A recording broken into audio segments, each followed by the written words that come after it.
Hello সপ্তম শ্রেণীর শিক্ষার্থী বন্ধুরা, আজকের টিউটোরিয়ালে সবাইকে স্বাগত। আজ আমরা অনুশীলনী 1.2 এর 15 নম্বর অঙ্কটি সমাধান করব। 15 নম্বর অঙ্কটি কি আছে?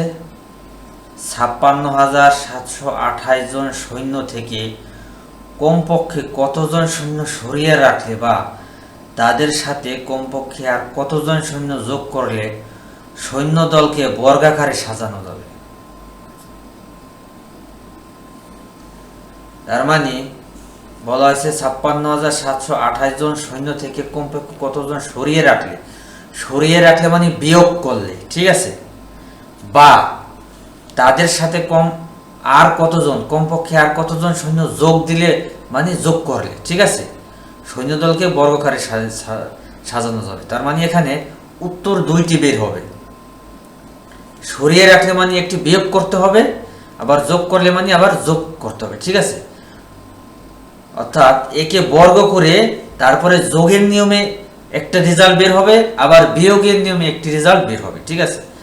যেহেতু আগে সরিয়ে রাখলে বলা হয়েছে, তার মানে আগে বিয়োগের নিয়মে একটি রেজাল্ট বের হবে, তারপরে যোগের নিয়মে রেজাল্টটি বের হবে। তাহলে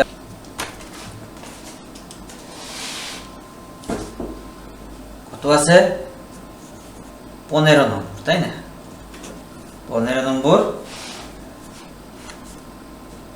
56,728। প্রথম এই 56,728 এর বর্গমূল করতে হবে, ঠিক আছে।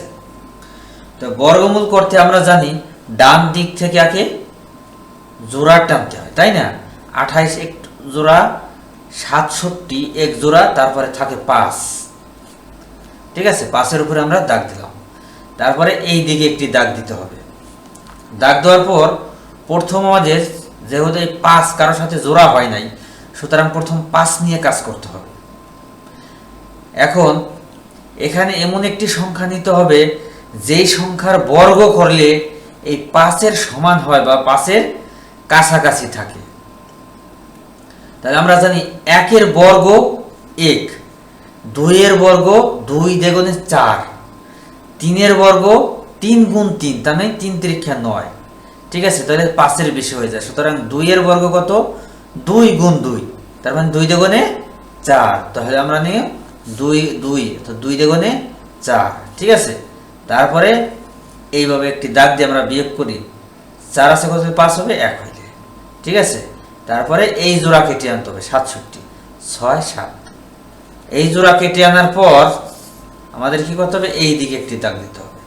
তারপরে এই যে 2 এর দ্বিগুণ এখানে আনতে হবে। 2 এর দ্বিগুণ কত? 2 দ্বিগুণে 4। এখন এখানে এমন একটি সংখ্যা নিতে হবে যে সংখ্যাটি এখানেও নিতে হবে। তারপরে এই সংখ্যাটি দিয়ে এখানে যে দুইটি সংখ্যা হবে, এই দুটি সংখ্যাকে গুণ করে এই 167 এর নিচে নামাইতে হবে, ঠিক আছে।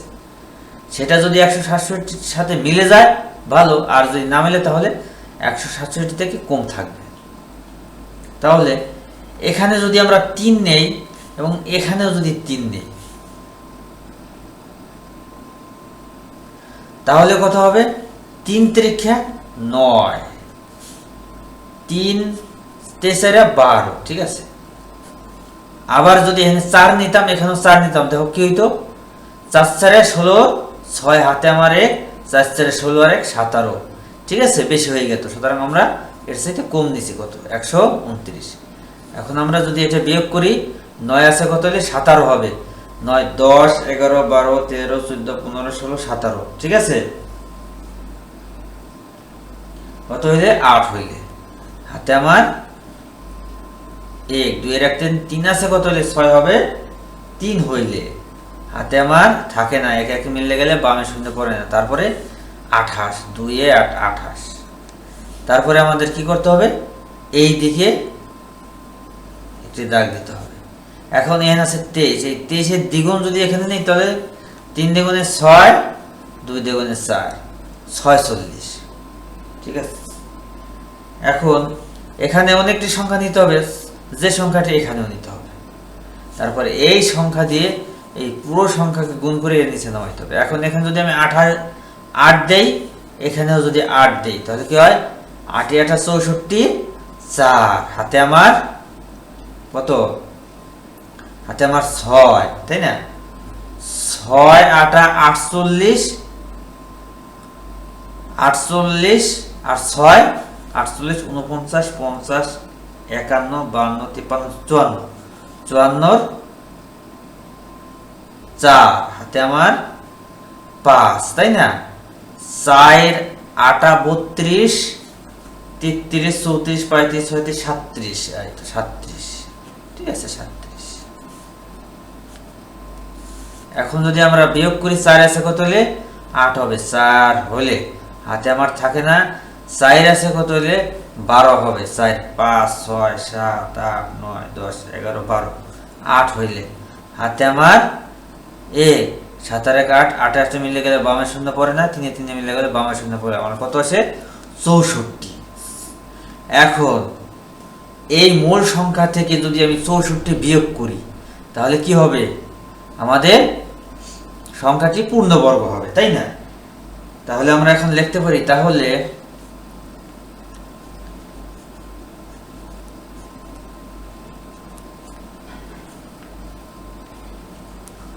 (৫৬,৭২৮) সংখ্যাটি পূর্ণবর্গ নয়।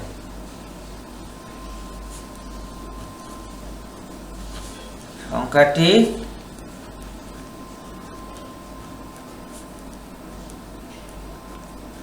পূর্ণবর্গ নয়।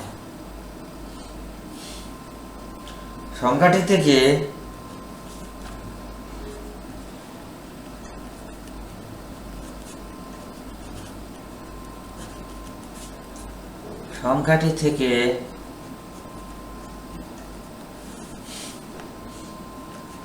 চুরাশি বিয়োগ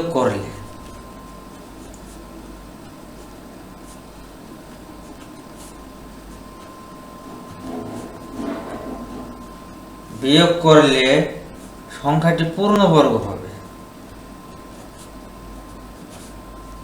সংখ্যাটি পূর্ণবর্গ হবে।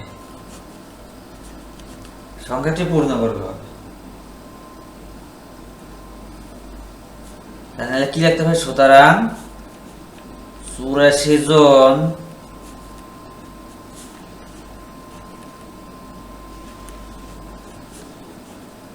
সৈন্যকে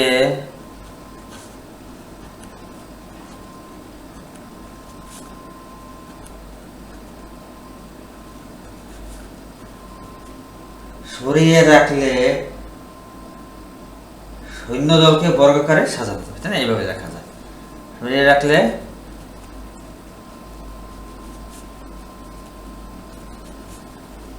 সৈন্যদলকে বর্গাকারে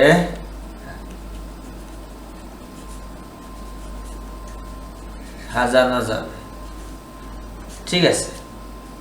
সৈন্যদলকে বর্গাকারে সাজানো যাবে। তার মানে এই 84 জন যদি আমি এখান থেকে বিয়োগ করি, তাহলে সৈন্যদলকে বর্গাকার সাজানো যাবে, এই কারণে সরিয়ে রাখলে। এখন আমাদের 84 একটি উত্তর, এখন আমাদের আরেকটি উত্তর বের হবে, ঠিক আছে? এখন আবার আমরা লিখতে পারি যে ৫৬,৭২৮ এর সাথে কোনো ক্ষুদ্রতম সংখ্যা যোগ করলে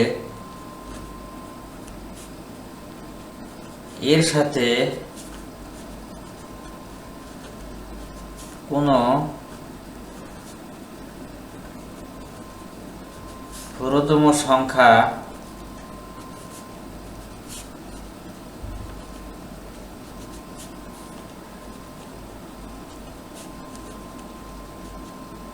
যোগ করলে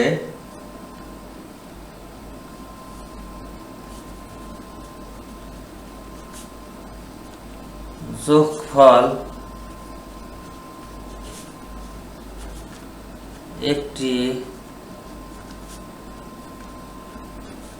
পূর্ণবর্গ হবে, একটি পূর্ণবর্গ হবে এবং তখন এর বর্গমূল হবে,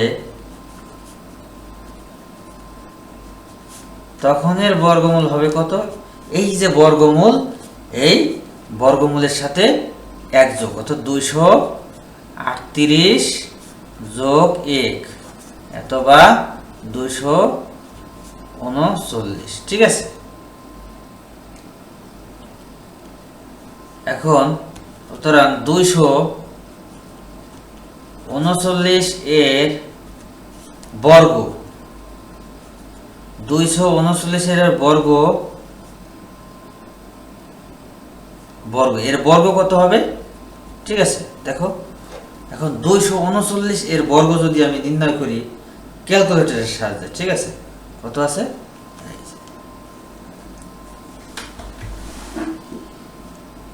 239 গুণ 239 কত হচ্ছে? 57,121। ঠিক আছে, 57,121।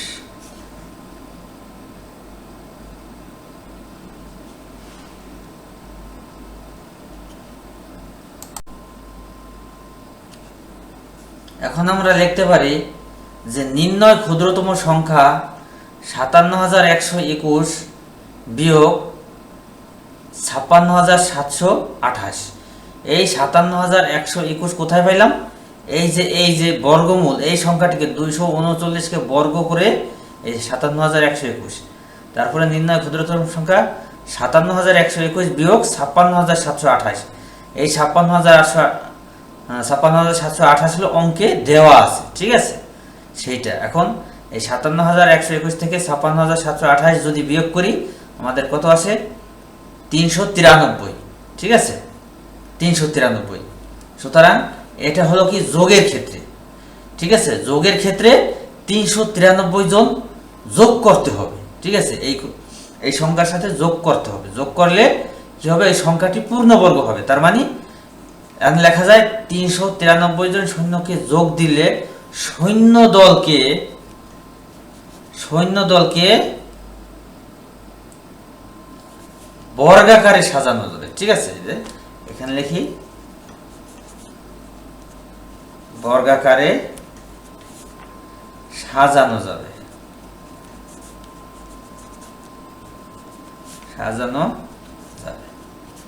সৈন্যদলকে বর্গাকারে সাজানো যাবে। এখন আমরা লিখতে পারি উত্তর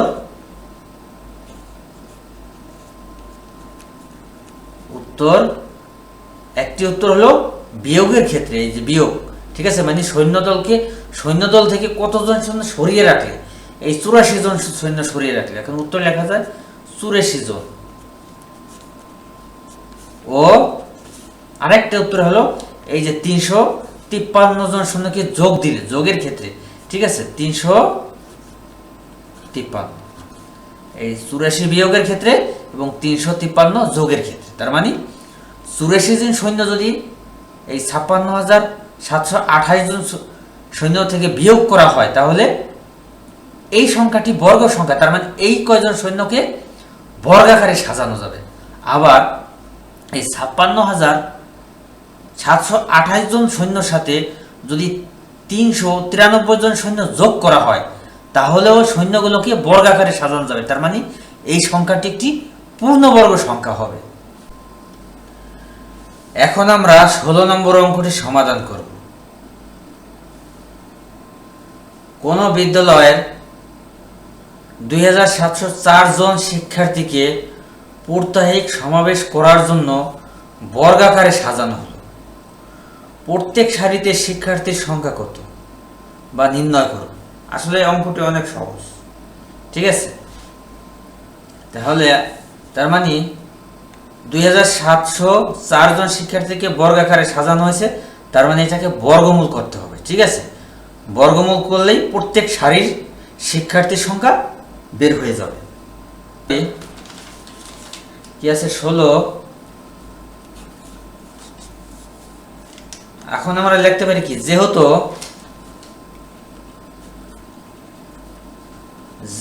শিক্ষার্থীদেরকে বর্গাকারে সাজানো হয়েছে।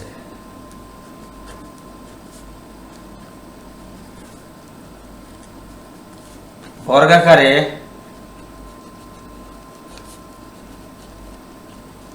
সাজানো হয়েছে।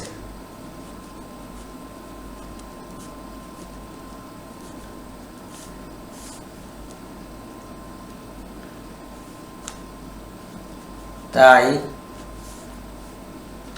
2704 এর বর্গমূল হবে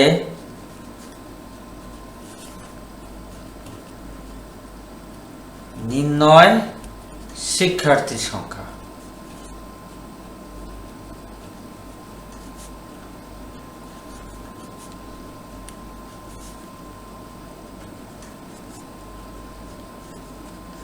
নির্ণয় শিক্ষার্থীর সংখ্যা, ঠিক আছে। সুতরাং আমাদের এটাকে বড় করতে হবে 2704, ঠিক আছে। আমরা জানি ডান থেকে জোড়া টানতে, 1 জোড়া 2 জোড়া, ঠিক আছে। এভাবে একটি দাগ দিয়ে এখন আমাদের এই 27 একটি জোড়া, এই 27 নিয়ে কাজ করতে হবে, ঠিক আছে। এখন এখানে এমন একটি সংখ্যা নিতে হবে যার বর্গ করলে এই 27-এর সমান বা এর কাছাকাছি থাকে, ঠিক আছে।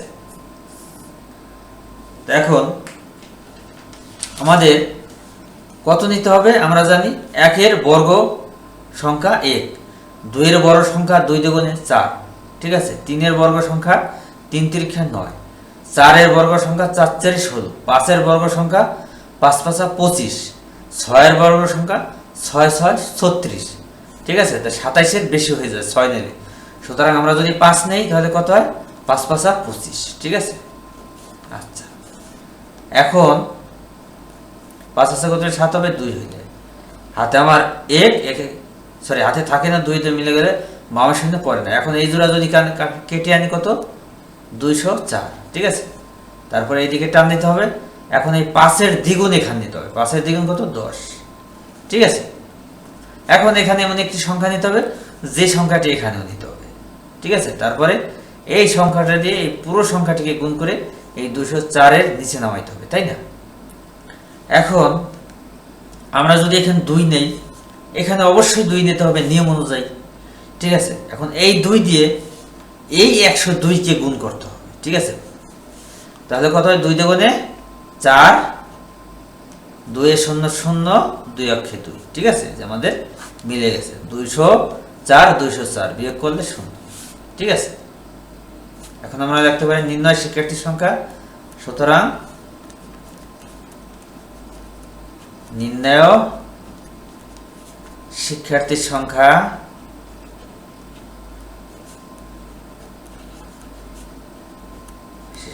সংখ্যা কত, 52, ঠিক আছে। উত্তর 52। ধন্যবাদ সবাইকে, আশা রাখি সবাই বুঝতে পেরেছ।